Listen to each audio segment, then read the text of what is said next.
And tonight we begin with the death of an Ellis County detention officer. Isaiah Bias served at the jail for 5 years when authorities say an inmate killed him yesterday. Now we are learning more about how it happened. Richard Solomon has new details in the investigation. What happened at the Ellis County Jail on Monday? It's with great sadness that we stand here today and acknowledge the loss of one of our own. Sheriff Brad Norman describes as a senseless death. I can honestly say that my staff over the last day has dealt with pure evil.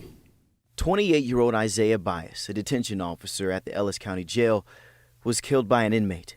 45-year-old Arron Semeion Thompson is charged with capital murder, being held on a $2 million bond. It was an act that he chose to do, a horrific account.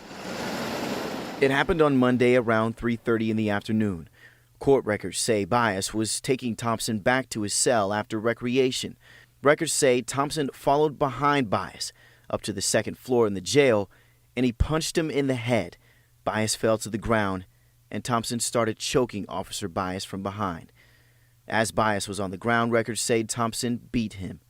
When he stopped, Thompson went down to the first floor and sat at a table until he was put in handcuffs. The ultimate decision will be made by the district attorney's office whether or not they seek the death penalty. If I have anything to say about it, that's exactly what will happen. Sheriff Norman says Thompson has been in jail since November for charges of assaulting a public servant.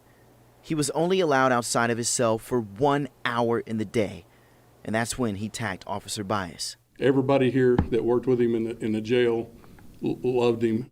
Bias loved his job. Sheriff Norman says he first met him when he was 14 years old in a program at the sheriff's office that shows teens the ins and outs of the department.